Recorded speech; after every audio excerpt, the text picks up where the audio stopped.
આજે આપણે નાના બાળકો અને ઘરના વૃદ્ધો માટે આખા મગનો શીરો બનાવીશું. આમ તો તમે સૂજીના લોટનો શીરો ખાધો છે, રાજગરાના લોટનો શીરો ખાધો છે, સાથે સાથે તમે ઘણા બધા એમ કે ઘઉંના લોટનો શીરો પણ ખાધો હશે, પરંતુ શું તમે ક્યારે મગનો શીરો ખાધો છે? નથી ખાધો તો ચોક્કસ બનાવજો.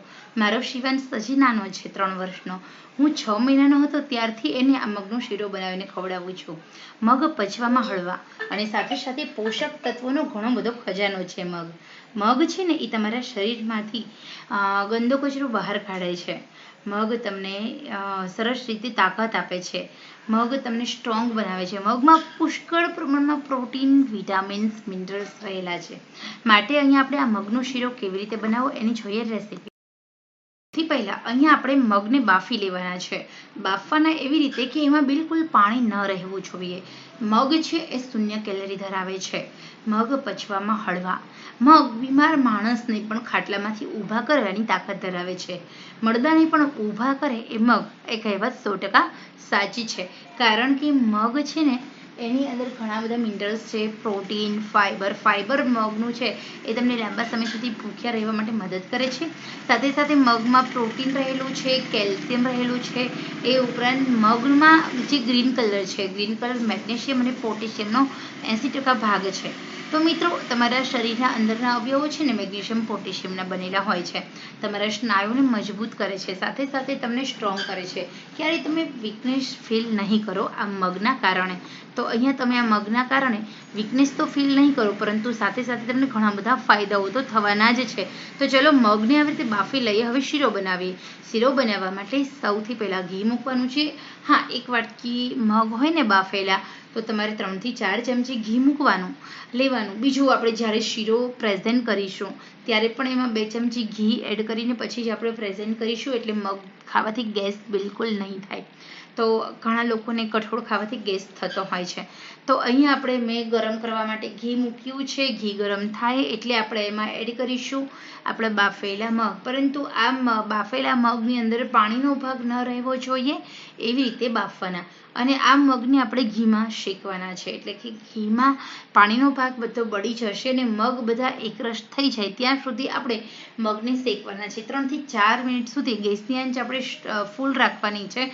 અહીંયા તમે જો આપણે થોડું હલાવ્યું એટલે એમાં થોડી ઢીલાશ આવી, એટલે કે મગમાં રહેલું પાણી છે એ બળવા લાગ્યું. તો બધું પાણી બળે અને ફરી ઘી છૂટું ન પડે ને ત્યાં સુધી આપણે મગને ટૂંકમાં શેકવાના હોય છે. મિત્રો, આ શીરામાં પાણીનો ભાગ નથી ઉમેરવાનો, આ શીરામાં દૂધ નથી ઉમેરવાનું, માત્ર ને માત્ર મગને બાફવાના છે.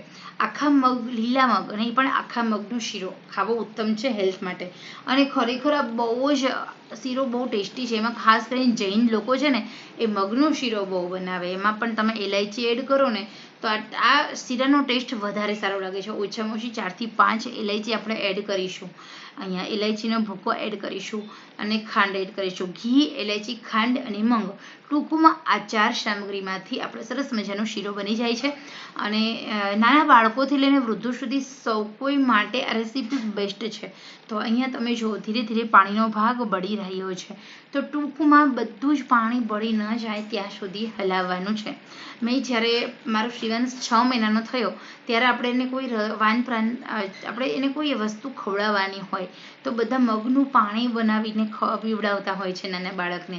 મેં એને છે ને જીભ પર સૌથી પહેલાં મગનો શીરો બનાવી અને એને ટેસ્ટ કરાવ્યો તો આ તે હવે આજથી ખોરાક શરૂ કરવાનો છે. તો નાના બાળકો હોય એ પણ ખાઈ શકે છે અને સાથે આપણે પણ ખાઈ શકીએ છીએ. પોષક તત્વોનો તો ખજાનો છે જ અને વૃદ્ધો પણ ખાઈ શકે છે. તમને શુગર છે, તમને કશું અલગ ખાવાનું મન થાય ને તો આ શીરો ખાઈ લેજો બિંદાસ, ઓછી ખાંડ નાખીને. તમારે ડાયટ કરો છો, ડાયટમાં પણ તમને મગ ખાઈને કંટાળી ગયા છો તો આ મગની રેસીપી ચોક્કસ ખાઈ લેજો. આમાં એટલે બધા જ વિટામિન્સ મળશે. પરંતુ યાદ રહે, ગેસની આંચ આપણે મીડિયમ રાખીશું તો બધા જ મિનરલ્સ, વિટામિન્સ છે ને એનો આપણને પૂરતા પ્રમાણમાં લાભ મળશે. તો અહીંયા 4 થી 5 મિનિટનો ટાઈમ થઈ ગયો છે. વાવ, સરસ મજાનું પાણી બળી રહ્યું છે અને ઘી છૂટું પડી રહ્યું છે. તો જ્યારે હું આ મગનો શીરો બનાવું ત્યારે ખાસ મારો શિવાંશ એમ કે મમ્મા જલ્દી મગનો શીરો, એને બહુ ગમે છે. તો ખાંડ જો અહીંયા એકદમ ઓછી નાખું છું. હવે આપણે ખાંડમાંથી જે પાણી છૂટે એને પણ બાળવાનું છે. અહીંયા આપણું ઘી એકદમ સરસ છૂટું પડી રહ્યું છે. તો હવે અહીંયા ખાંડનું પાણી બળે ત્યાં સુધી જ આપણે હલાવવાનું છે. તો અહીંયા આપણો શીરો છે ને તે બનીને એકદમ સરસ રેડી થઈ ગયો છે. હવે તમારે ઉપર થોડી ઇલાયચીનો ભૂકો, 4 થી 5 ઇલાયચીનો ભૂકો અને 1 ચમચી ઘી ઉપર એડ કરવાનો અને પછી બાળકોને ખવડાવવાનો. તો ખરેખર આ બહુ સરસ મજાનો ટેસ્ટી સ્વાદિષ્ટ એવો મગનો શીરો બનીને રેડી છે. ખરેખર તમને મજા આવે છે તો ચોક્કસ તમે આ રેસીપી શેર કરજો. તમે ઘરે પણ બનાવજો. તમારા અત્યારે હાલ ફેસ્ટિવલ ચાલુ થઈ રહ્યા છે, ઘરે કોઈ સ્વીટ બનાવવાનું હોય ને તો મગનો શીરો અવશ્ય સ્વીટમાં બનાવજો. નાના મોટા સૌ કોઈને ભાવશે, પ્રેમથી ખાશે, હોંશે હોંશે ખાશે, માંગી માંગી ખાશે. તો અમારા ઘરમાં તો આ રેસીપી બધાને બહુ પ્રિય છે. તમે પણ બનાવો, તમારા ઘરમાં પણ આ રેસીપી બધાને બહુ પ્રિય થઈ જશે. તો ખરેખર મિત્રો આ રેસીપી સરસ મજાની છે. પસંદ આવે છે તો લાઈક, શેર, સબસ્ક્રાઈબ કરો અને ઘરે અચૂક બનાવો.